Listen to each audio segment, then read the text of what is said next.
Dear students, in my last lecture, I have given some introduction on shearing strength of soils. Now I will discuss the same topic, that is strength of soils, more elaborately for better understanding. Structural foundations also induce significant shear stresses into the ground. If these shear stresses exceed the shear strength of the soil or rock, failure occurs. Therefore, we must be able to assess these shear stresses and strength and design foundations such that the shear stresses are sufficiently smaller than the shear strength. Then what are the sources of shear strength in soils? The shear strength of common engineering materials such that steel is controlled by their molecular structure. Failure generally requires breaking the molecular bonds that hold the material together and thus depends on the strength of these bonds. For example, steel has very strong molecular bonds and thus has a high shear strength, while plastic has much weaker bonds and a correspondingly lower shear strength. However, the physical mechanisms that control shear strength in soils are much different. Soil is a particulate material, so shear failure occurs when the stresses between the particles are such that they slide or roll past each other. It is not necessary to fracture individual particles. Therefore, the shear strength depends on the interactions between the particles, not on their internal strength. When viewed on a microscopic scale, these interactions are very complex. For simplicity, we will divide them into two broad categories, frictional strength and cohesive strength. Then what is the frictional strength? Frictional strength is similar to classic sliding friction problems from basic physics. The force that resists sliding is equal to the normal force multiplied by the coefficient of friction, mu. However, instead of using the coefficient of friction mu, geotechnical engineers prefer to describe frictional strength using the effective frictional angle or effective angle of internal friction, represented by phi dash, where phi dash is equal to tan inverse mu. The value of phi dash depends on the frictional properties of the individual particles and the interlocking between particles. These are affected by many factors, which include mineralogy.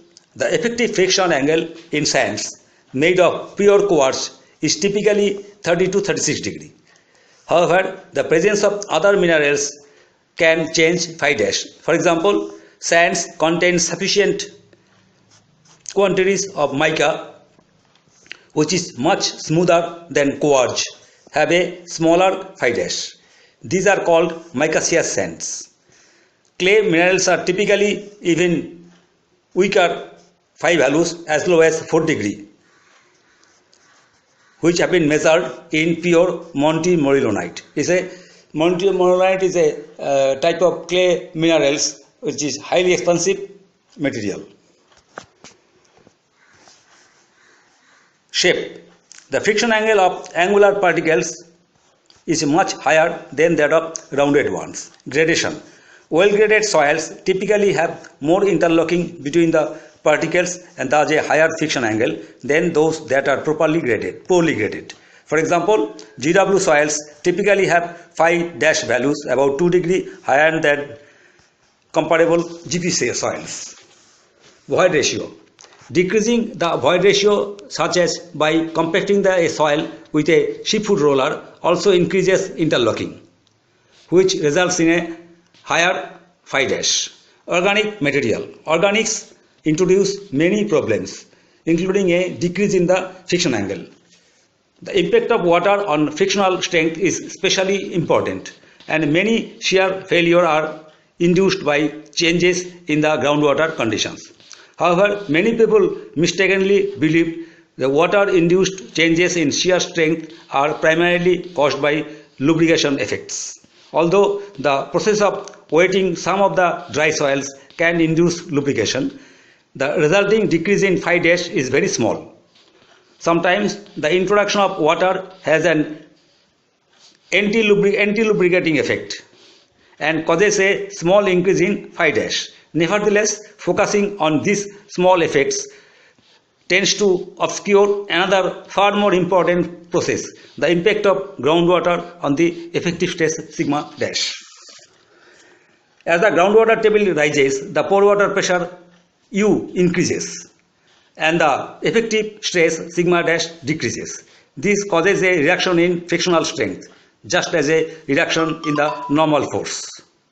N reduces the frictional resistance, mu n, acting on the bottom of the structure. This is the primary way groundwater influences frictional strength in soils. Cohesive strength. Some soils have shear strength even when the effective stress sigma dash is 0, or at least appears to be 0. This strength is called the cohesive strength, and we describe it using the variable